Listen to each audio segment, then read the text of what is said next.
देखो देखो कौन आया। साथियों,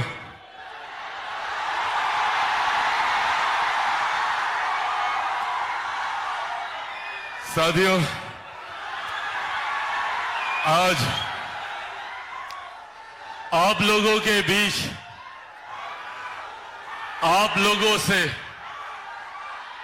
कई बातें, कई विषयों पर चर्चा करने की सोच के साथ आप लोगों के बीच आया हूं। और मेरे लिए यह सौभाग्य की बात है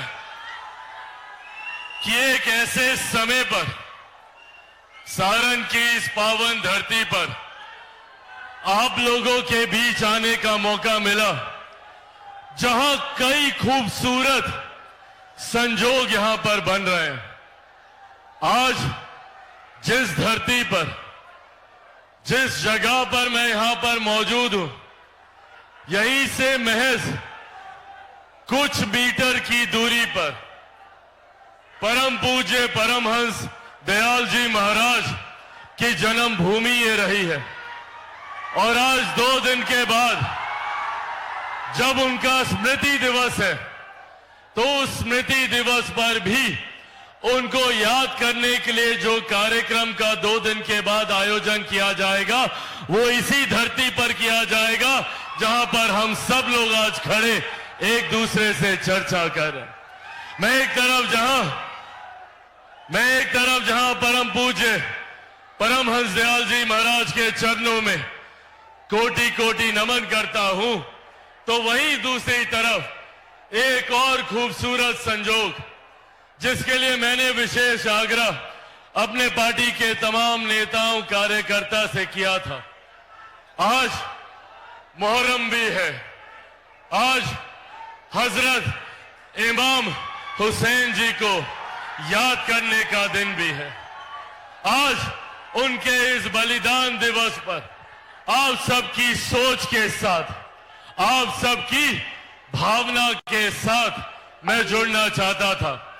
मुझे कई बार ये कहा गया कि मुहर्रम के अवसर पर आज अगर हम लोग ये कार्यक्रम करेंगे तो संभवतः उपस्थिति उस तरीके से दर्ज नहीं हो पाएगी, पर उपस्थिति से ज्यादा आपके जहन में मेरी उपस्थिति हो, आपकी भावना के साथ मैं जुड़ूं, इस सोच के साथ आज यहां पर आया हूं। आज जब इन 2 संजोगों का मैंने जिक्र किया, तो उसी के साथ आज जब आप लोगों के बीच आया हूं, तो एक महत्वपूर्ण उद्देश्य के साथ आया हूं। कुछ बातें हैं, कुछ जानकारी है जो आज आप लोगों के साथ साझा करनी जरूरी है। आज इसलिए क्योंकि आज से कुछ महीने के बाद हम लोग चुनाव में उतरने जा रहे हैं, और ये चुनाव निर्धारित करेंगे हम लोगों के आने वाले 5 साल का भविष्य। और ये 5 साल हम सबके जीवन में अति महत्वपूर्ण, अति विशेष है। इन 5 सालों में हम लोग एक विकसित बिहार की मजबूत नींव रखेंगे। मैं जिस संकल्प के साथ निकला हूं, मेरे नेता, मेरे पिता आदरणीय रामविलास पासवान जी के सपनों को पूरा करने के उद्देश्य के साथ निकला हूं। बिहार को फर्स्ट और बिहारियों को फर्स्ट बनाने के संकल्प के साथ निकला हूं। ऐसे में ये 5 साल एक महत्वपूर्ण भूमिका निभाएंगे हम लोगों के बिहार फर्स्ट, बिहारी फर्स्ट की सोच को धरातल पर उतारने के लिए।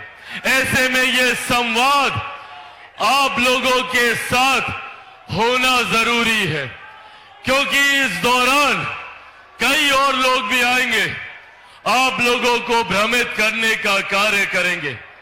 बड़ी बड़ी झूठी बातें आप लोगों के समक्ष रखने का काम करेंगे। जैसे लोकसभा के दौरान इन लोगों ने पूरे देश भर में विपक्ष के दल और उनके नेताओं ने भ्रमित करने का कार्य किया कि अगर प्रधानमंत्री नरेंद्र मोदी जी को तीसरा कार्यकाल मिलता है तो आरक्षण समाप्त कर दिया जाएगा, संविधान समाप्त कर दिया जाएगा, लोकतंत्र की हत्या कर दी जाएगी। आज 1 साल से ज्यादा हुआ है हमारी केंद्र की सरकार को। इस 1 साल में बताइए कहां का आरक्षण समाप्त कर दिया गया, कहां का संविधान समाप्त कर दिया गया, या कौन से लोकतंत्र की हत्या कर दी गई। ये लोग सिर्फ झूठ बोलकर भ्रम फैलाने का काम करते हैं। आज जब मैं यहां आप लोगों के बीच मौजूद हूं, मैं मेरे नेता, मेरे पिता आदरणीय रामविलास पासवान जी के संघर्षों की कसम खाकर ये वादा आप लोगों से करके जाता हूं कि जब तक चिराग पासवान जिंदा है, ना आरक्षण को कोई खतरा है, ना संविधान को कोई खतरा है। बल्कि संविधान को खतरा है तो इन विपक्षी दलों से, जिन्होंने सही मायनों में संविधान की मूल भावना को आहत करने का कार्य किया, जिन्होंने कांग्रेस जैसे दल, राजद जैसे दल जो कांग्रेस का समर्थन करते हैं और इनकी तमाम सहयोगी पार्टी, इन लोगों ने सही मायनों में देश में आपातकाल लगाकर न सिर्फ संविधान की हत्या करने का काम किया, बल्कि लोकतंत्र तक को समाप्त करने का काम किया। और उसी दौरान इन्होंने हमारे संविधान की प्रस्तावना तक को बदलने का कार्य किया। और साथियों, आने वाले दिनों में अगर ये और इनके समर्थक दल अगर बिहार की राजनीति में आते हैं, अगर बिहार की सत्ता में आते हैं, तो ऐसे कई और हक अधिकार हैं जिसको ये छीनने का काम करेंगे। आने वाले दिनों में इनहेरिटेंस टैक्स को लेकर जिस तरीके से पीढ़ी दर पीढ़ी जो संपत्ति आपकी है उसके ऊपर टैक्स लगाने की सोच कांग्रेस, राजद और इनके तमाम सहयोगी रखते हैं। जो लोग आज बिहार में विकास की बात करते हैं, ये वही विपक्ष के लोग हैं जिन्होंने 90 के दशक में बिहार को बर्बाद करने का काम किया। आज जितने बिहारी बिहार से बाहर रहते हैं, उनकी पीड़ा को मैंने देखने का कार्य किया। आज पीढ़ियां बीत गई, पर वो दूसरे राज्य, दूसरे देशों में रहने के लिए मजबूर है। कौन जिम्मेदार रहा? यही जंगल राज था, 90 का वही दशक जिसकी वजह से पलायन जो शुरू हुआ वो कभी रुक नहीं पाया। आज बिहार फर्स्ट, बिहारी फर्स्ट, ये वादा आप लोगों से करके जाता है। मेरा संकल्प सिर्फ पलायन को रोकने तक का नहीं है, मेरा संकल्प रिवर्स माइग्रेशन का है। जो लोग पलायन कर गए हैं, वो लोग भी वापस हमारे प्रदेश आए। इस सोच के साथ बिहार फर्स्ट, बिहारी फर्स्ट कार्य कर रहा है। मैं चाहता हूं कि मेरे हर युवा साथी को अपने राज्य में ही हर संभव सुख सुविधा मिले।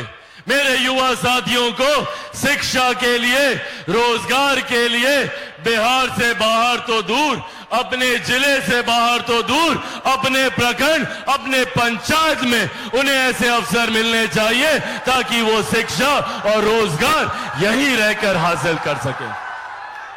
पर साथियों, इस सोच में अगर बाधा डालने का कार्य किया, और यह महत्वपूर्ण विषय है, आप सबको इसकी जानकारी होना जरूरी है, क्योंकि आप में से कई युवाओं ने पटना जाते हैं, वहां पर धरना प्रदर्शन करते हैं, यहां पर अलग अलग मंच में अपनी बातों को रखते हैं, और आपकी उस बात का मैं पूर्ण समर्थन करता हूं जब आप कहते हैं कि बिहार में डोमिसाइल नीति लागू होनी चाहिए।